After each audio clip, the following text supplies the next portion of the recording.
जन के चरण वसहैं मेरा हियर।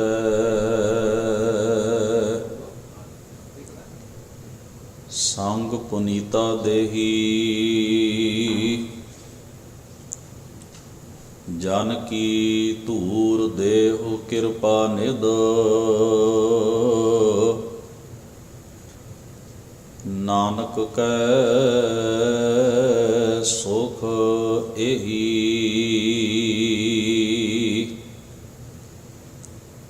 जन की धूर देहु कृपा निध।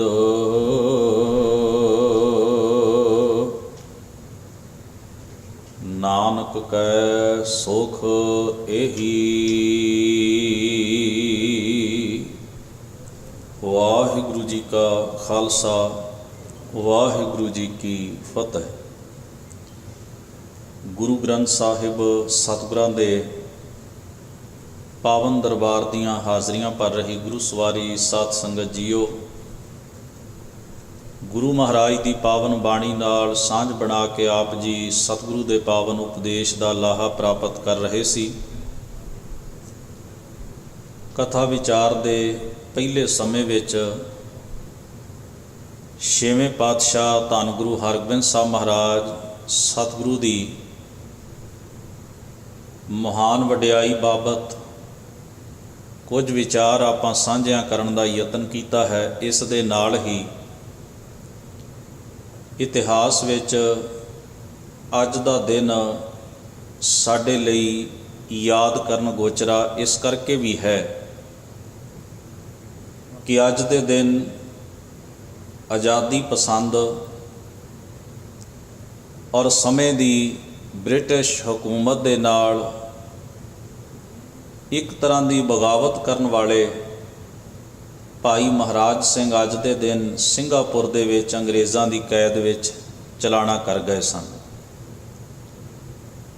असीं अपने नायकों बारे बहुत घट जानते हाँ। इसका वड्डा कारण शायद ये है कि बहु गिणती ने जो सानू अपने सिलेबस विच स्कूलों के राही पढ़ाया है, अपने मीडिया के वड्डे जाल राही जो कुछ साडे कन्नां तक साडे दिमाग तक पहुँचाया है,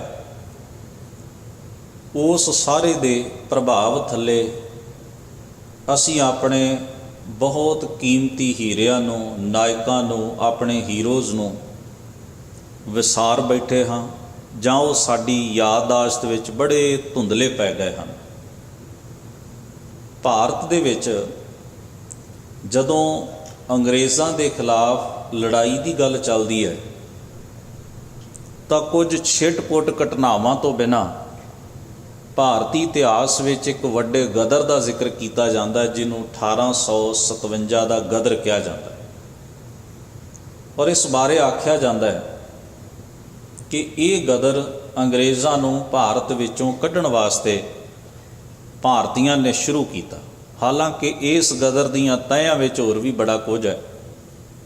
इतना समा नहीं कि आपां इस नूं विस्तार नाल विचारण का यतन करिए, पर इस गदर दे विच सिखां ने योगदान भी पाया, पर कौमी तौर पर नहीं, केवल थोड़े जिहे रूप विच। उसका कारण ये सी, ये कुछ रजवाड़ियां वल्लों शुरू किया गया गदर सी, जिहड़े अपनियां राज गद्दियां अंग्रेज़ां कोलों वापस लेना चाहुंदे सन। जे अंग्रेज़ उन्होंने उन्होंने निक्के निक्के राज दे देंदे तो उन्होंने बाकी भारतीयों की आज़ादी की गल करनी ही बंद कर देनी सी। पर चेते विच रखना, भाई महाराज सिंह का जीवन एक ऐसा जीवन है जिहड़े 5 जुलाई नूं 1856 ईस्वी नूं सिंगापुर की जेल दे विच अंग्रेज़ां की कैद दे विच चलाना कर गए सन और उन्होंने गिरफ्तार किया गया सी 1849 दे विच। तकरीबन 6.5 साल तो वधेरे कैद उन्होंने अंग्रेज़ों की कट्टी है। उन्होंने आदमपुर जलंधर के नेड़ियों गिरफ्तार किया गया सी ते गिरफ्तार इस करके किया गया सी कि वो इनामी सन। उन्होंने दे उत्ते इनाम तय सी समय की अंग्रेज़ सरकार वालों, ते इनाम का कारण ये सी बगावत ਤੇ ਬਗਾਵਤ ਵੀ ਕੋਈ ਨਿੱਕੀ ਮੋਟੀ ਨਹੀਂ ਕਿ ਕੋਈ ਨਿੱਕਾ ਜਿਹਾ ਗਰੋਹ ਬਣਾ ਕੇ ਉਹ ਥਾਂ ਥਾਂ ਤੇ ਕੋਈ ਲੁੱਟ ਪਾਟ ਕਰਦੇ ਹੋਣ ਜਾਂ ਕਿਸੇ ਇੱਕਾ ਦੁੱਕਾ ਬੰਦਿਆਂ ਨਾਲ ਲੜਦੇ ਹੋਣ, ਐਸਾ ਨਹੀਂ। ਜਿਨ੍ਹਾਂ ਨੇ ਮਹਾਰਾਜਾ ਰਣਜੀਤ ਸਿੰਘ ਦੇ ਚਲਾਣੇ ਤੋਂ ਬਾਅਦ ਦੇ ਸਿੱਖ ਇਤਿਹਾਸ ਨੂੰ ਪੜ੍ਹਿਆ, ਅੰਗਰੇਜ਼ਾਂ ਨਾਲ ਸਿੱਖਾਂ ਦੀਆਂ ਹੋਈਆਂ ਜੰਗਾਂ ਨੂੰ ਪੜ੍ਹਿਆ, ਉਹਨਾਂ ਜੰਗਾਂ ਦੀ ਲੜੀ ਵਿੱਚ ਇੱਕ ਜੰਗ ਦਾ ਜ਼ਿਕਰ ਆਉਂਦਾ, ਚੇਲੀਆਂ ਵਾਲੀ ਦੀ ਲੜਾਈ, ਜਿਹੜੀ ਗੁਜਰਾਤ ਜਿਹੜਾ ਕਿ ਪਾਕਿਸਤਾਨ ਵਿੱਚ ਹੈ ਉਸ ਥਾਂ 'ਤੇ ਲੜੀ ਗਈ। ਇਹ ਜੰਗ ਬੜੀ ਭਾਰੀ ਭਰਕਮ ਸੀ, ਪਰ ਅੰਗਰੇਜ਼ਾਂ ਨੇ ਇਹ ਜੰਗ ਜਿੱਤ ਲਈ, ਜਿਵੇਂ ਪਹਿਲੀਆਂ ਜੰਗਾਂ ਜਿੱਤ ਲਈਆਂ ਗਈਆਂ ਸਨ। ਇਹ ਜੰਗ ਜਿਸ ਵੇਲੇ ਅੰਗਰੇਜ਼ ਜਿੱਤ ਗਏ, ਇਸ ਵਿੱਚ ਸ਼ੇਰ ਸਿੰਘ ਅਟਾਰੀ ਵਾਲਾ, ਚਤਰ ਸਿੰਘ ਅਟਾਰੀ ਵਾਲਾ ਇਤਿਆਦਿਕ ਸਾਰੇ ਜਿਹੜੇ ਸਨ, ਉਹਦੇ ਵਿੱਚ ਭਾਈ ਮਹਾਰਾਜ ਸਿੰਘ ਵੀ ਸ਼ਾਮਲ ਸੀ। ਦੀਵਾਨ ਮੂਲ ਰਾਜ ਮੁਲਤਾਨ ਦਾ ਗਵਰਨਰ ਸੀ ਮਹਾਰਾਜਾ ਸਾਹਿਬ ਵੇਲੇ, ਉਹ ਵੀ ਸ਼ਾਮਲ ਸੀ। ਹੋਰ ਬਹੁਤ ਧਿਰਾਂ ਸ਼ਾਮਲ ਸਨ। ਪਰ ਕਮਾਲ ਦੀ ਗੱਲ ਇਹ ਸੀ ਵੀ ਇਸ ਜੰਗ ਦੇ ਵਿੱਚ ਅੰਗਰੇਜ਼ਾਂ ਖਿਲਾਫ ਲੜਨ ਲਈ ਸਿੱਖ, ਮੁਸਲਮਾਨ, ਹਿੰਦੂ ਸਾਰੇ ਹੀ ਜਿਹੜੇ ਕਿ ਮਹਾਰਾਜਾ ਰਣਜੀਤ ਸਿੰਘ ਦੇ ਰਾਜ ਨੂੰ ਪਸੰਦ ਕਰਦੇ ਸਨ, ਔਰ ਜਿਨ੍ਹਾਂ ਨੂੰ ਇਹ ਸੀ ਵੀ ਗੈਰ ਲੋਕ ਆ ਕੇ ਸਾਡੇ ਮੁਲਕ ਦੇ ਉੱਤੇ ਕਾਬਜ ਹੋਣਾ ਚਾਹੁੰਦੇ ਨੇ, ਇਹ ਉਹਨਾਂ ਦੇ ਖਿਲਾਫ ਇੱਕ ਮੁਹਾਜ ਸਾਂਝਾ ਖੜਾ ਕਰਕੇ ਜੰਗ ਲੜੀ ਗਈ। ਇਸ ਜੰਗ ਨੇ ਬਹੁਤ ਵੱਡੇ ਨਤੀਜੇ ਕੱਢੇ ਆਉਣ ਵਾਲੇ ਇਤਿਹਾਸ ਵਿੱਚ। ਇਹ ਜੰਗ ਲਾਹੌਰ ਤੇ ਅੰਗਰੇਜ਼ਾਂ ਦੇ ਕਾਬਜ ਹੋਣ ਤੋਂ ਬਾਅਦ ਲੜੀ ਗਈ ਸੀ, ਚੇਲੀਆਂ ਵਾਲੀ ਗੁਜਰਾਤ ਵਿੱਚ। ਇੱਕ ਤਰ੍ਹਾਂ ਦੀ ਬਗਾਵਤ ਸੀ। ਇਸ ਜੰਗ ਦੇ ਵਿੱਚੋਂ ਹੀ ਸਿੱਖਾਂ ਨੂੰ ਅਹਿਸਾਸ ਹੋਇਆ ਕਿ ਉਹਨਾਂ ਦੇ ਹੱਥੋਂ ਬੜਾ ਕੁਝ ਨਿਕਲ ਗਿਆ। ਜਿਸ ਵੇਲੇ ਜੰਗ ਹਾਰ ਗਏ ਤਾਂ ਜਿਹੜੇ ਸਿਪਾਹੀ, ਜਿਵੇਂ ਹੁੰਦਾ ਹੈ ਕਿ ਜੰਗ ਖਤਮ ਹੋਣ ਤੋਂ ਬਾਅਦ ਬੰਦੀ ਬਣਾ ਲਏ ਜਾਂਦੇ ਨੇ ਵਿਰੋਧੀ ਧਿਰ ਦੇ ਸਿਪਾਹੀ, ਔਰ ਖ਼ਾਸ ਤੌਰ ਤੇ ਦੋਸ਼ ਹੀ ਬਗਾਵਤ ਦਾ ਸੀ, ਬਾਗੀਆਂ ਨੂੰ ਗ੍ਰਿਫਤਾਰੀ ਕੀਤਾ ਜਾਣਾ ਸੀ, ਤਾਂ ਉਹਨਾਂ ਨੂੰ ਸਭ ਤੋਂ ਪਹਿਲਾਂ ਅਨਾਊਂਸ ਕੀਤਾ ਗਿਆ ਕਿ ਉਹ ਸਰੈਂਡਰ ਕਰਨ, ਆਪਣੇ ਹਥਿਆਰ ਜ਼ਮੀਨ 'ਤੇ ਰੱਖ ਦੇਣ। ਮਜਬੂਰੀ ਸੀ, ਹਥਿਆਰ ਰੱਖਣੇ ਪੈ ਰਹੇ ਸਨ। ਕਿ ਇੱਕ ਬਿਰਧ ਬਾਬਾ ਜਿਹੜਾ ਕਿ ਇਸ ਜੰਗ ਵਿੱਚ ਸ਼ਾਮਲ ਸੀ, ਸਿੱਖ ਸਿਪਾਹੀ ਸੀ, ਜਿਸ ਨੇ ਜੰਗ ਲੜੀ ਸੀ ਔਰ ਜਿਸ ਨੇ ਸ਼ੇਰੇ ਪੰਜਾਬ ਦਾ ਤੇ ਆਜ਼ਾਦ ਪੰਜਾਬ ਦਾ ਰਾਜ ਵੇਖਿਆ ਸੀ, ਉਸ ਨੇ ਜ਼ਮੀਨ ਦੇ ਉੱਤੇ ਜਿਸ ਵੇਲੇ ਤਲਵਾਰ ਰੱਖੀ ਤੇ ਉਸ ਦੀ ਧਾਹ ਨਿਕਲ ਗਈ, ਕਿਉਂਕਿ ਪਹਿਲਾ ਮੌਕਾ ਸੀ। ਉਹਨੂੰ ਲੱਗਿਆ ਵੀ ਇਹ ਤਲਵਾਰ ਨਹੀਂ ਰੱਖੀ ਗਈ, ਇਹ ਸਾਡੀ ਆਜ਼ਾਦੀ ਗਿਰਵੀ ਰੱਖੀ ਗਈ ਹੈ। ਤੇ ਨਾਲ ਹੀ ਉਸਨੇ ਕਿਹਾ, ਜਿਸ ਦਿਨ ਸ਼ੇਰੇ ਪੰਜਾਬ ਚਲਾਣਾ ਕਰ ਗਏ ਸਨ, ਮੈਨੂੰ ਲੱਗਿਆ ਕੋਈ ਗੱਲ ਨਹੀਂ, ਦੁਨੀਆ ਦੇ ਇਸ ਤਖਤੇ ਦੇ ਉੱਤੇ ਬੜੇ ਲੋਕ ਆਉਂਦੇ ਨੇ ਤੇ ਬੜੇ ਚਲੇ ਜਾਂਦੇ ਨੇ, ਪਰ ਮੈਨੂੰ ਅੱਜ ਮਾਲੂਮ ਹੋਇਆ ਕਿ ਸ਼ੇਰੇ ਪੰਜਾਬ ਮਰ ਗਿਆ।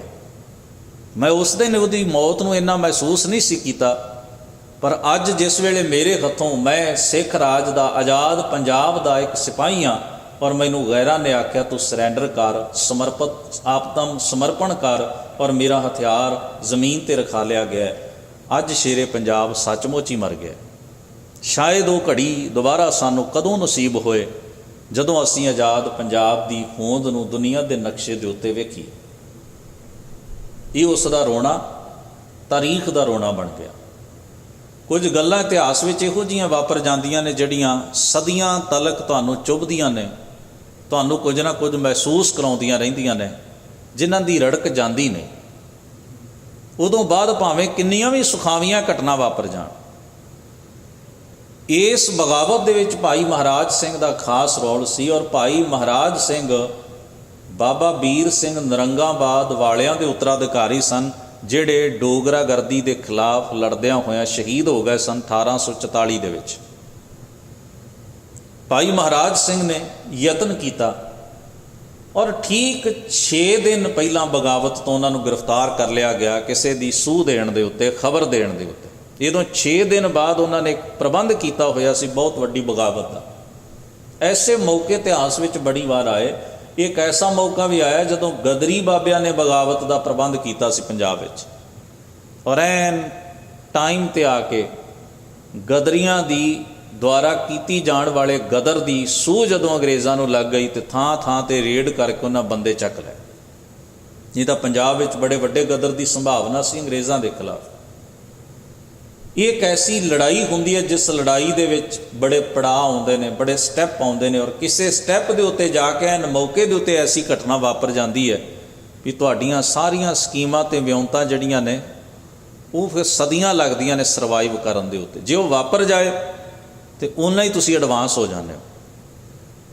ਇੱਥੇ ਵੀ ਇਹੀ ਵਾਪਰਿਆ। ਠੀਕ 6 ਦਿਨ ਪਹਿਲਾਂ ਉਹਨਾਂ ਨੂੰ ਗ੍ਰਿਫਤਾਰ ਕਰ ਲਿਆ ਗਿਆ ਔਰ ਉਹਨਾਂ ਦਾ ਪ੍ਰਭਾਵ ਐਸਾ ਵੀ ਜਿਸ ਵੇਲੇ ਉਹਨਾਂ ਨੂੰ ਜਲੰਧਰ ਖੜਿਆ ਗਿਆ, ਕਿਉਂਕਿ ਸਭ ਤੋਂ ਪਹਿਲਾਂ ਉਹਨਾਂ ਦੀ ਰਿਪੋਰਟ ਤਿਆਰ ਕੀਤੀ ਜਾਣੀ ਸੀ, ਤੇ ਪਹਿਰੇ ਦੇ ਉੱਤੇ ਖੜੇ ਹੋਏ ਸਿਪਾਹੀਆਂ ਨੇ ਸਿਰ ਝੁਕਾ ਕੇ ਉਹਨਾਂ ਨੂੰ ਅਦਬ ਕੀਤਾ ਤੇ ਉਸੇ ਵੇਲੇ ਹੀ ਚਿੱਠੀ ਭੇਜੀ ਗਈ ਡੀਸੀ ਨੂੰ, ਜਿਹੜੇ ਬਾਕੀ ਸੰਬੰਧਿਤ ਅਧਿਕਾਰੀ ਅਮਲੇ ਫੈਲੇ ਦੇ ਜਾਂ ਆਫੀਸਰ ਜਾਂ ਸਿਪਾਹੀ ਸਨ। ਉਹਨਾਂ ਨੇ ਚਿੱਠੀ ਭੇਜੀ ਵੀ ਇਹ ਬੰਦਾ ਜਲੰਧਰ 'ਚ ਰੱਖਣ ਦੇ ਯੋਗ ਨਹੀਂ, ਸਾਡੇ ਸਿਪਾਹੀ ਵੀ ਇਹਨੂੰ ਸਲਾਮ ਕਰਦੇ ਨੇ, ਇਹਦਾ ਇੰਨਾ ਪ੍ਰਭਾਵ ਹੈ, ਜੇ ਜਲੰਧਰ ਵਿੱਚ ਰਹਿ ਗਿਆ ਤੇ ਅਸੀਂ ਬਗਾਵਤ ਨੂੰ ਰੋਕ ਨਹੀਂ ਸਕਾਂਗੇ।